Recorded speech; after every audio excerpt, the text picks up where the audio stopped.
Olá a todos, estamos de volta com mais uma videoaula. Essa é a nossa quarta videoaula da temática Apometria versus Umbanda.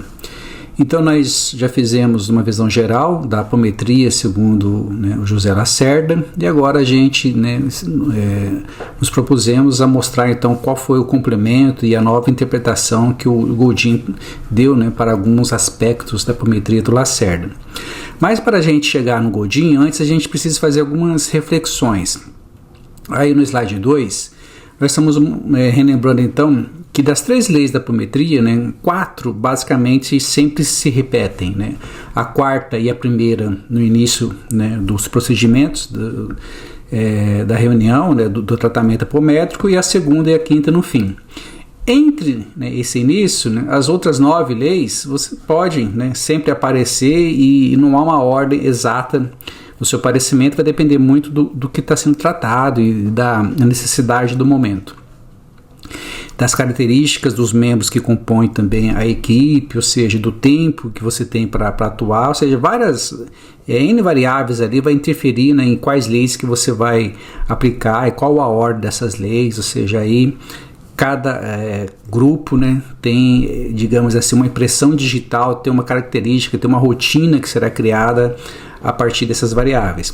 E além dessas 3 leis, do que o Lacerda trouxe, nós mostramos dessas 13 técnicas apométricas básicas, que já há na literatura, e o próprio Lacerda também complementa essas técnicas com outras técnicas apométricas complementares. Nós citamos aqui, depois é só digitar lá no Google, o nome da técnica e a apometria, dá um espaço, depois coloca apometria e vocês vão ter a definição de cada uma dessas, tá?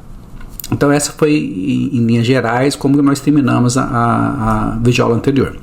Agora, o X da questão é o seguinte: quando a gente fala então em desdobramento espiritual, o que se desdobra na apometria? Vamos relembrar lá da questão dos 7 corpos que nós vimos, tá? Então o Lacerda já fala que no procedimento do pulso energético, a intenção dele é desdobrar então o corpo astral e o corpo mental. Então o que acontece, como a gente viu na literatura do André Luiz também, você é o atendido, você está lá com o seu corpo físico, tá? O etérico, o astral, o mental, o búdico, o átomo ali com você. Para um procedimento de pulso energético, de alguma maneira ou o astral ou o mental desdobra. Só que como você não perde a consciência e às vezes você nem sabe que desdobrou, então esse desdobramento não é um desdobramento completo, não é um deslocamento completo, ou seja, houve algum fenômeno ali que de certa maneira esse astral emancipou ou irradiou ou enviou parte dele, porque a gente sabe, quando nós vimos o corpo astral, que os sentidos eles estão presentes no corpo astral como um todo, e cada parte do corpo astral tem todos os seus sentidos. Então se você consegue projetar parte do corpo astral, vai tudo ali as informações presentes. Então essa é uma possibilidade, esta é uma explicação possível do fenômeno, levando em conta que você não perde a consciência, muitas vezes você não sabe o que está acontecendo, você não sabe que desdobrou, tá? Mas o fenômeno existe, porque já está relatado em literatura, e agora com esses vários experimentos da apometria, não há dúvida nenhuma que o fenômeno existe. Agora, estar-se em busca de uma explicação plausível do fenômeno, tá? Então, o que aconteceu? Com os grupos apométricos, uma das explicações que apareceram foi o seguinte: quando você desdobra os corpos espirituais, que está mostrando aqui de uma outra maneira esses corpos que nós mostramos aqui, classifica-se em categorias de desdobramento cada corpo desdobrado. Essas categorias eles chamam de níveis de consciência. Então, por exemplo, classificaram, categorizaram, em vários grupos fizeram isso, 7 níveis de consciência para o corpo espiritual, que nós estamos chamando de corpo astral, 7 níveis de consciência para o corpo mental inferior, 7 níveis de consciência para o mental superior, tá? Então na hora que você desdobra, emite um pulso energético por atendido, esse atendido ele pode então ter 7 níveis dele do corpo astral desdobrado, e pode ter 7 níveis do mental inferior desdobrado e 7 níveis do superior desdobrado, né? Aí, cada médium, cada sensitivo pode atuar nesses níveis, tá? Por que 7? Bom, muitas dos grupos, né, apométricos chegaram nessa conclusão, às vezes pode ser até mais, mas como há também subníveis, isso a gente vai ver daqui a pouco, então você colocar 7 e depois você tem mais 7 para cada um dos níveis, né? Aí você já tem, se você colocar 7 em cada um, você tem 7 vezes 7, 49. E cada um dá mais outro, ou seja, você vai ter infinitos níveis se você continuar, né, na sequência da divisão por 7, né? Então, chegaram a essa conclusão e essa prática, nesse procedimento, e conseguiu se resolver muitos problemas. Mas vamos continuar um pouquinho mais com essa explicação. Vamos para o slide 4.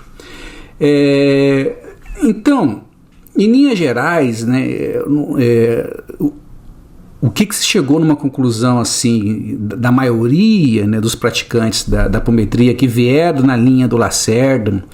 Depois o Lacerda fez escola, por exemplo, o Godinho estudou e praticou, trabalhou com o Lacerda há um bom tempo, depois o Godinho também fez escola, outras pessoas estudaram com o Godinho, e hoje a gente tem bastantes escolas, né, que vieram dessa linha, principalmente o Lacerda e o Godinho, e a conclusão que eles chegaram foi o seguinte: cada corpo astral, mental inferior e mental superior é composto de 7 níveis. O nível não representa uma reencarnação. Cada nível representa a síntese de 7 reencarnações de alguma característica marcante daquele corpo. Então aqui, por exemplo, nós temos aqui o corpo astral. Eu posso ter um nível em que a característica mais marcante dele é a angústia, o outro é o vício, o outro é a revolta, o outro é o afeto, o outro é a emoção, o outro é o amor. Aqui no mental inferior, uma característica mais marcante é o comodismo, o outro os prazeres mundanos, apego à matéria, percepção, raciocínio, reflexão.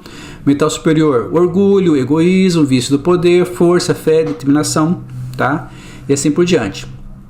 Por exemplo, se no nível 1 do mental superior contém a síntese de 7 reencarnações nas quais o orgulho foi a característica mais marcante, então vamos supor que isso aqui é o nível 1, tá? Aí quando você projeta, faz a projeção, o desdobramento, esse nível ele é captado por um sensitivo ou por um médium, e geralmente aparece ali na sua manifestação, na sua comunicação, características muito fortes do orgulho. Então ali vai estar sendo representada então, a síntese, né, de 7 reencarnações, segundo essa concepção, em que o orgulho, essa característica foi mais marcante, né? Então ele é resultante da síntese orgulhosa dessas 7 reencarnações, com toda a carga de experiências agradáveis ou desagradáveis que o orgulho proporcionou nessas 7 existências. Esse nível, o nível 1 do mental superior, terá 7 subníveis, igual nós falamos, né? Então você tem 7 reencarnações, você pode considerar então cada uma dessa reencarnação desse nível 7 subníveis, tá? Diferenciados com cargas de orgulho diferentes, mas que por afinidade vibram do mesmo bloco de nível, oscilando entre seus extremos, forte e fraco, tá? Então esta foi uma maneira de analisar o fenômeno que deu certo, né? E deu certo para vários fenômenos, só que algumas pessoas começaram a questionar essa maneira de analisar, não que isso anule o fenômeno, muito pelo contrário, mas tentaram outras explicações. Foi o que aconteceu com o Godinho, tá? Mas antes de chegar no Godinho, vamos continuar um pouquinho mais ainda com essa análise. Então, basicamente, isso a gente encontrou na internet, o tratamento seria de duas formas, né? Ou você desdobra então os corpos, os níveis e ele se sintoniza com um médium ou um sensitivo, né? Por exemplo, aqui, se desdobra o corpo espiritual, aí um médium capta o nível 1, o outro médium, né, o nível 2, o outro nível 3, o outro nível 4, tá? E assim por diante. E depois, cada um traz as suas mensagens, suas comunicações e faz uma análise geral da problemática daquele sujeito, o que se recomenda para cada uma daquela problemática, o que foi recomendado para cada um dos níveis e no geral o que o sujeito precisa, assim, enfim, aí cada casa, cada grupo adota o procedimento que tem que ser feito, né? Uma outra maneira é você desdobrar o médium, né? Vamos supor que o atendido não está ali no momento, ou de alguma maneira não conseguiu desdobrá-lo, ou a casa prefere desdobrar o médium porque o médium tem mais facilidade de fazer isso, enfim. Você desdobra o médium e o médium capta, né, desdobrado, essas informações desses níveis, né, porque aí dele desdobrado ele consegue mais facilmente entrar em contato com esses 7 níveis, tá? Ou você pode ter um misto das duas, tá? Ou seja, enfim, geralmente, né, são as formas de tratamento como se lida com os níveis. É claro que além das outras considerações relacionadas com obsessão, limpeza da casa do sujeito, quebra de magia do passado, etc., né? Vamos focar aqui a questão dos níveis que é o objetivo do momento. Então, esses eram mais ou menos os procedimentos, tá? Alguém pode falar, mas como, né? Como pode ser assim, né? Quem tem contato com isso pela primeira vez, mesmo a gente alertando lá a literatura do André Luiz, mesmo mostrando que isso está no Chico Xavier, mesmo mostrando a confiabilidade das pessoas envolvidas nesse processo, a confiabilidade do Dr. Lacerda, do Godin, tantos outros, pessoas responsáveis, sérias, né, que estudaram, né, estudam apometria, as indicações dos guias dirigentes da nossa casa, de outros guias de Umbanda que a gente conhece em outras casas que também estão recomendando o estudo mais profundo da apometria, é esquisito, tá? Mas se você perguntar como pode ser assim, aí nós relembramos aquilo, né, do Richard Feynman, o prêmio Nobel de Física, né, um profundo conhecedor da mecânica quântica, e que ele falava na aula dele, né? Não leve essa aula muito a sério, apenas relaxe e desfrute dela. Vou contar para vocês como a natureza se comporta. Então, isso que nós relatamos, eu estou contando para vocês como que os grupos de apometria se comportam com relação aos desdobramentos, o que eles, os modos operantes que eles atuam e resultados bons que tem disso, tá? Se você admitir simplesmente que ela tem esse comportamento, você é considerado encantador e cativante. Então, se você admitir simplesmente que tem esse comportamento, você vai usufruir. Não fique dizendo para você mesmo, mas como pode ser assim? Porque nesse caso, você entraram em um beco sem saída do qual ninguém escapou ainda. Ninguém sabe como a natureza pode ser assim. Isso funciona na mecânica quântica e isso funciona com o psiquismo.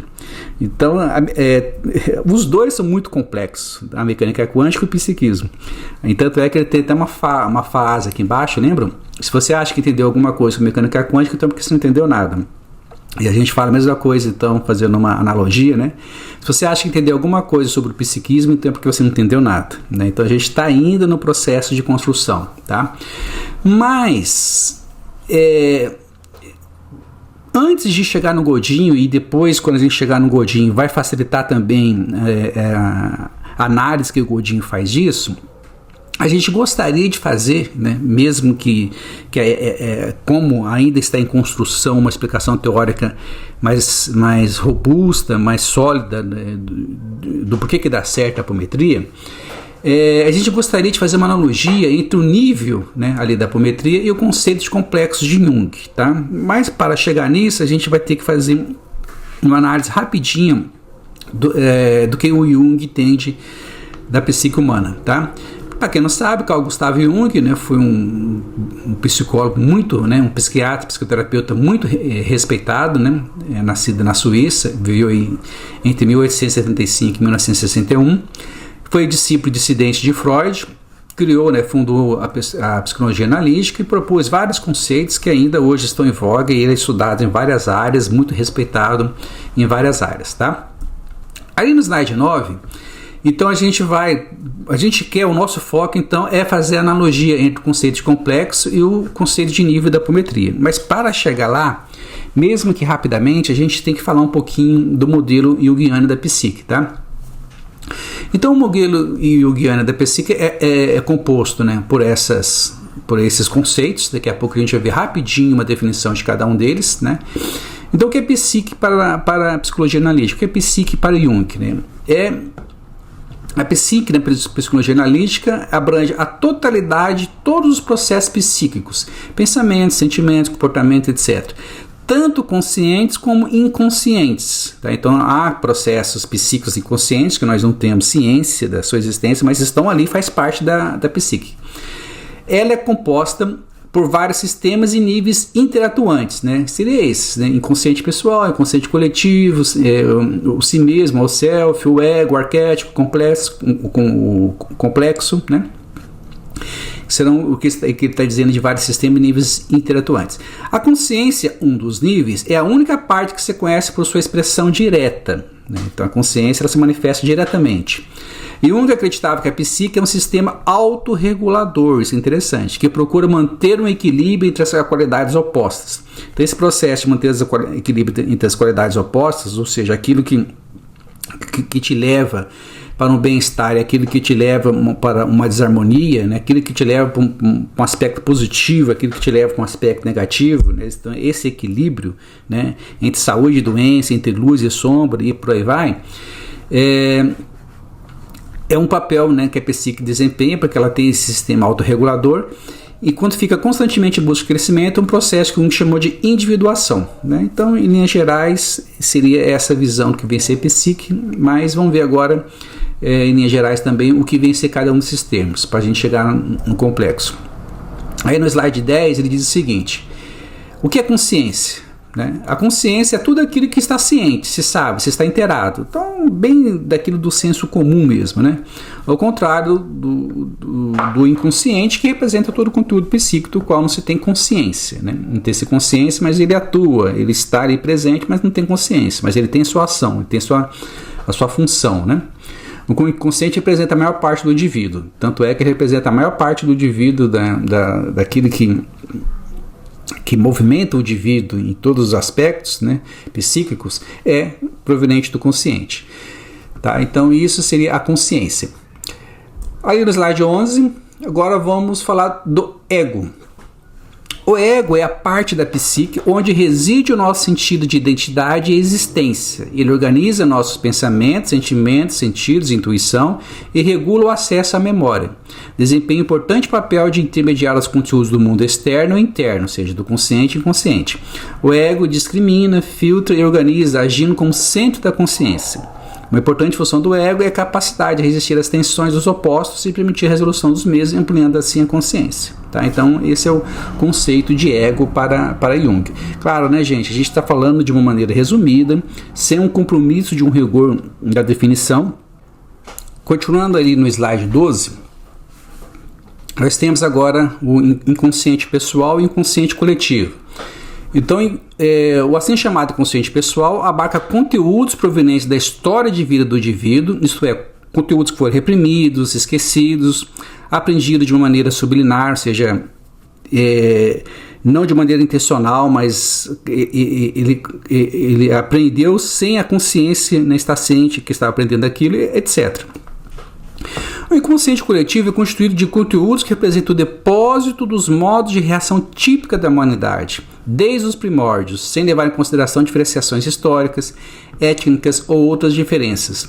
Em situações gerais da natureza humana, portanto, situações de medo, perigo, luta contra poderes superiores, a relação com o sexo, relação dos filhos com os pais, figuras do pai e da mãe, postura de ódio e de amor, nascimento e morte, poder do princípio claro do escuro, ou seja, tudo aquilo que a humanidade foi aprendendo a lidar, né, com essas diferentes situações do seu dia a dia, faz parte do consciente coletivo e faz parte de nós hoje, né, em algum grau, né, de alguma maneira faz parte de nós hoje. Então, no nosso inconsciente não tem aquilo que faz parte só da nossa história pessoal, que é o inconsciente pessoal. Também tem aquilo que faz parte da história da humanidade como um todo, até chegando até nós, que seria do consciente coletivo. Então, o inconsciente para Jung é composto tanto do pessoal quanto do coletivo. E, né, uma das coisas mais faladas quando se retrata, né, a Jung é o arquétipo, né? O arquétipo então representa os padrões de estruturas compostos por experiências básicas universais, tá? Então o arquétipo é muito importante para o funcionamento do consciente coletivo, né? Porque o arquétipo ele vai trazer esse padrão de estruturas compostos ao longo da existência da humanidade, né? Assim, os arquétipos são as formas da espécie, né? Ou seja, a nossa espécie humana, de ver o mundo e vivê-lo. Resultam do depósito de impressões deixadas por experiências formadoras e fundamentais comuns à humanidade, e que foram repetidas infinitas vezes por milênios. Tá? Tais como vivências, fantasias relacionadas à natureza, experiências com a mãe, desafios com a travessia dos mares e montanhas, entre tantas outras. Podemos encontrar em todas as mitologias, né, É muito comum, por exemplo, estudar as questões dos orixás por meio dos arquétipos, justamente para mostrar o que nós podemos aprender por meio dos estudos dos arquétipos dos orixás, que faz parte do nosso consciente coletivo, faz parte de nós, né? Então essa aprendizagem vai nos ajudar nesse processo de individuação, né? Adotando aí a terminologia de Jung. Com outras tradições, mistérios religiosos, os instintos e os arquétipos formam conjuntamente o consciente coletivo. Então, o consciente coletivo é composto pelos instintos e os arquétipos. E, antes de chegar ao complexo, né, o outro conceito que está faltando aqui é o si mesmo. Né? O si mesmo ou self. Né? O si mesmo ou self é um arquétipo central, né, que contempla a ordem, a organização e a unificação. Né? Constitui com o ego o eixo si mesmo ego, né? Que seria esse eixo aqui, ó, tá? Por onde participa a função transcendente, conduzindo o processo de individuação. Né? Então, o si mesmo, o self, religado ao ego, né, faz essa função de conduzir o processo de individuação, né? O processo da busca do indivíduo para atingir o seu pleno potencial. Ele organiza os processos psíquicos, né, o self, e dele emana toda a energia para o funcionamento da psique humana. O self é o nosso objetivo de vida, porque é a expressão mais completa da unidade maior que chamamos de individualidade. Para Jung, né, o conceito de si mesmo, self, oferecia a melhor explicação para um dos mistérios centrais da psique, sua criatividade, aparentemente milagrosa, sua dinâmica centralizadora e suas estruturas profundas de ordem e coesão. Né? Ou seja, apesar de todos os problemas do dia a dia que nós encontramos, das dificuldades enormes por meio do inconsciente coletivo dos arquétipos, ainda a psique se mostrava criativa, dinâmica, centralizadora, né? Tinha uma profunda estrutura de ordem e coesão, e o si mesmo, o self, seria uma boa explicação dessa existência. Né? Se a gente fazer uma analogia com a questão dos corpos, né, é como se fosse o corpo átomo e o búdico, né, estruturando, e o mental superior estruturando, né, a existência do mental inferior, do corpo astral e do etérico e do físico. Ou seja, eles jogam luz para esse processo, né, eles motivam para a plenitude potencial, né, do sujeito, né? Aí no slide 15, finalmente a gente chega então no conceito de complexo, que é o que a gente quer fazer analogia com o conceito de nível. O complexo é uma reunião de grupos de sentimentos, pensamentos, lembranças e imagens possuindo energia própria, tá? E estão sempre associados com algum tipo de arquétipo, né? Ou um ou mais tipo de arquétipo, que se comporta com pequenas personalidades independentes da psique. Olha só. Formando psique parciais, gozando de um grau relativamente elevado de autonomia. A origem mais frequente dos complexos são os conflitos, né, mas também os choques e traumas emocionais. Comporta-se na esfera do consciente como um corpo estranho animado de vida própria. Tudo isso que a gente trouxe, né, essas definições que nós estamos trazendo até agora, a gente foi fazendo um apanhado daquilo que a gente foi encontrando na internet. Alguns sites, algumas apostilas, alguns artigos. Mas esse conceito de complexo ele é tão importante, justamente que a gente vai fazer a analogia com o conceito de nível da apometria, que nós vamos buscar no próprio Jung, né, uma explicação um pouquinho mais profunda disso. E lá nesse livro, A Natureza da Psique, ele vai ter um capítulo que vai tratar especificamente do complexo, e agora a gente vai trazer o Jung falando aqui, né? Vamos trazer aqui a sua própria maneira de se manifestar com relação ao complexo. E diz o seguinte: a existência dos complexos põe seriamente em dúvida o postulado ingênuo da unidade da consciência. Que é exatamente o que a apometria também mostrou, né? A unidade, o desdobramento, né, do corpo astral e do corpo mental coloca em xeque essa unidade da consciência, que é identificada com a psique. E o da supremacia da vontade. Daí se deduz que o complexo é um fator psíquico que, em termos de energia, possui um valor que supera às vezes o de nossas intenções conscientes. Isso é o que está querendo dizer da supremacia da vontade. Porque às vezes nós conscientemente queremos uma coisa e fazemos outra. E isso também na apometria se percebe. Então às vezes a personalidade consciente quer uma coisa, mas o nível ali está fazendo outra e está influenciando na sua vontade. Então olha só, coloca em xeque a questão da supremacia da vontade.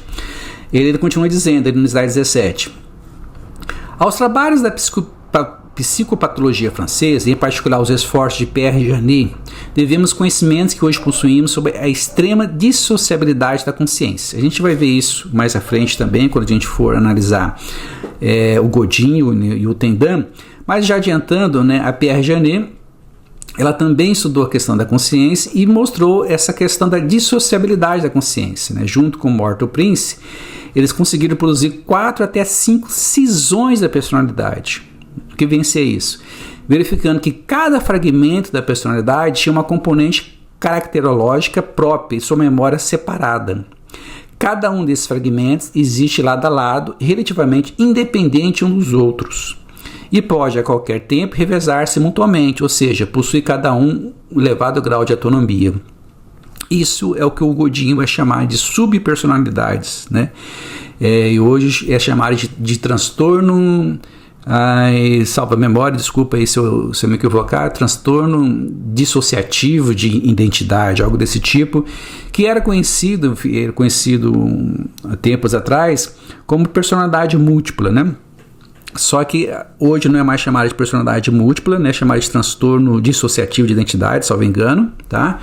E para a visão do Godin, ele vai chamar de subpersonalidade. Personalidade múltipla para o Godin, já adiantando um pouco aqui, vai ser a personalidade do passado, aquela que o André Luiz chamou de personalidade emergente do passado, tá? Mas aqui, o Pierre Janet, que começou a trazer esses estudos de maneira mais profunda, chamou simplesmente cisões da personalidade, né, e com elevado grau de autonomia. E o Jung completa dizendo o seguinte: minhas observações sobre os complexos completam esse quadro um tanto inquietador das possibilidades de desintegração psíquica, pois no fundo não há diferença de princípio algum entre uma personalidade fragmentária e um complexo. Tá? Ambos têm de comum características essenciais e em ambos casos coloca-se também a delicada questão da consciência fragmentada. As personalidades fragmentárias possuem indubitavelmente uma consciência própria. Mas a questão de saber se fragmentos psíquicos tão diminutos como os complexos são também capazes de ter consciência própria ainda não foi resolvida, né? Ele está estudando, mas ele leva, né, os seus estudos levam a crer que isso aconteça, mas a autonomia existe, tá? Ainda no slide 19, né, ele termina dizendo: devo confessar que essa questão me tem ocupado muitas vezes, pois os complexos se comportam como os diabretes cartesianos e parece comprazer-se com as travessuras dos doentes. Põe em nossos lábios justamente a palavra errada, faz-nos esquecer o nome da pessoa que estamos para apresentar, provoca-nos uma necessidade invencível de torcer, precisamente no momento que estamos no mais belo pianíssimo do concerto, faz tropeçar ruidosamente na cadeira o retardatário que quer passar despercebido, no enterro manda-nos congratular-nos com parentes enlutados em vez de apresentar-lhes condolências. Então, quando a gente vai estudando a questão dos níveis, a gente percebe que os níveis têm exatamente esse tipo de comportamento e manifestação.